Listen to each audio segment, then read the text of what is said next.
नियमों का पालन करते हुए अपनी पार्टी के उम्मीदवारों के समर्थन में मुझे सुनने के लिए यहाँ इकट्ठा हुए हैं, तो उसके लिए मैं आप सभी लोगों का हार्दिक दिल से शुक्रिया अदा करती हूँ। और अब मैं सबसे पहले अपनी पार्टी के संबंध में ये कहना चाहूंगी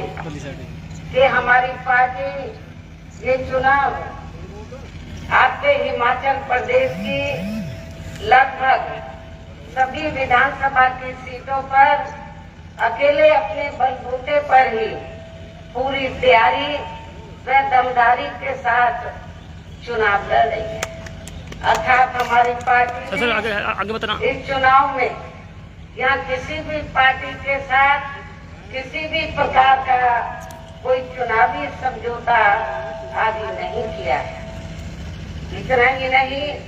बल्कि हमने बीएसपी से जुड़ने की तादाद को ध्यान में रखकर फिर उसी अनुपात में ही यहाँ सर्व समाज के लोगों को टिकट भी दी है। लेकिन अब मैं इस चुनाव में आप लोगों का ध्यान अपनी पार्टी बीएसपी को कामयाब बनाने के लिए कुछ जरूरी बातों की तरफ चलाना चाहती हूँ। और इस संबंध में मैं आप लोगों को ये कहना चाहूंगी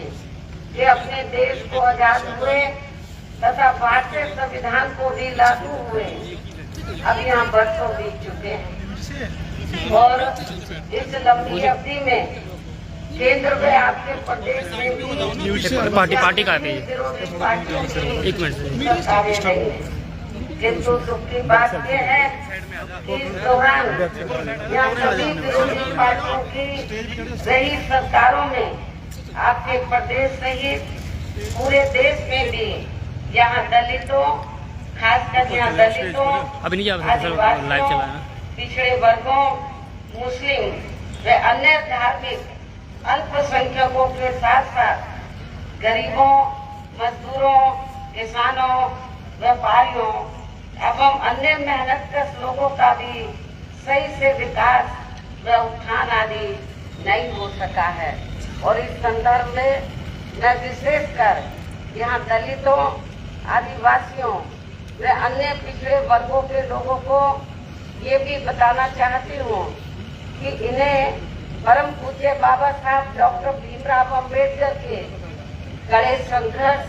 व अथक प्रयासों से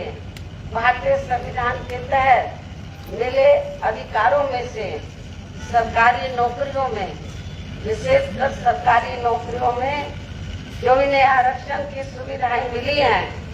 तो उसे भी यहाँ शुरू से ही इन वर्गों के प्रति हीन व जातिवादी मानसिकता रखने वाली सभी विरोधी पार्टियों की सरकारें प्रभावहीन बनाने में लगी, निष्प्रभावी बनाने में तथा इसे अब धीरे धीरे खत्म करने की भी पूरी कोशिश में लगी हुई है। यही मुख्य वजह है कि देश में आजादी के बाद केंद्र व अधिकांश राज्यों में भी काफी लंबे समय तक सत्ता में आसीन रही कांग्रेस पार्टी ने, और अब केंद्र व अधिकांश राज्यों में भी बीजेपी व अन्य विरोधी पार्टियों की भी रही सरकारों ने इनका आरक्षण का कोटा अभी तक भी पूरा नहीं किया है। पदोन्नति में आरक्षण तो इन्होंने मान्य कोर्ट की आड़ में काफी हद तक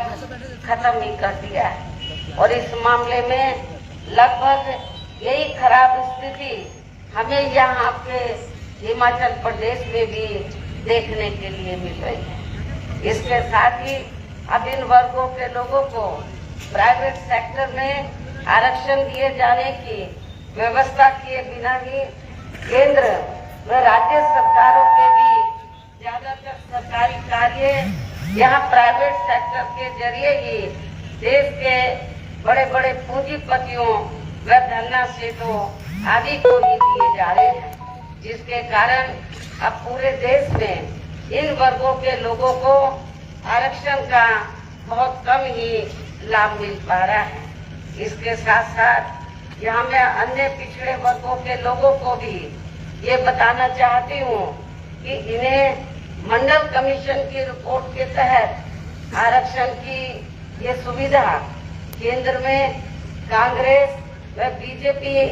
आदि की रही सरकारों की वजह से नहीं मिली है, बल्कि बीएसपी के कड़े संघर्ष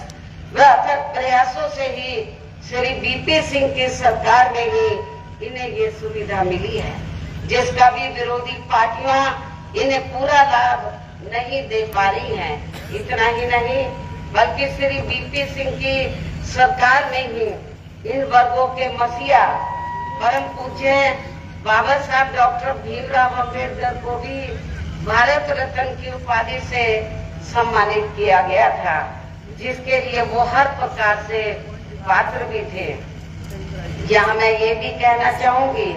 कि इन वर्गों के लोगों को जुर्म जाति से निजात दिलाने के लिए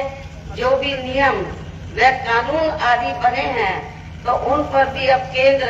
व राज्यों की सरकारें सही से अमल नहीं कर पा रही हैं, जिससे अब यहाँ विशेषकर दलितों व आदिवासियों के ऊपर शोषण करने वालों का मनोबल और भी ज्यादा बढ़ा है। और ये सब हमें यहाँ आपके हिमाचल प्रदेश में भी काफी कुछ देखने के लिए मिल रहा है। इसी प्रकार हमें पूरे देश में मुस्लिम व अन्य धार्मिक अल्पसंख्यक समाज के लोगों की भी हालत कोई खास अच्छी नजर नहीं आती है, जिसका काफी कुछ खुलासा केंद्र सरकार की सच्चर कमेटी की रिपोर्ट में भी किया गया है। इसके साथ साथ इन वर्गों के साथ साथ अपर कास्ट समाज में से खासकर गरीब लोगों की भी हालत अभी भी पूरे देश में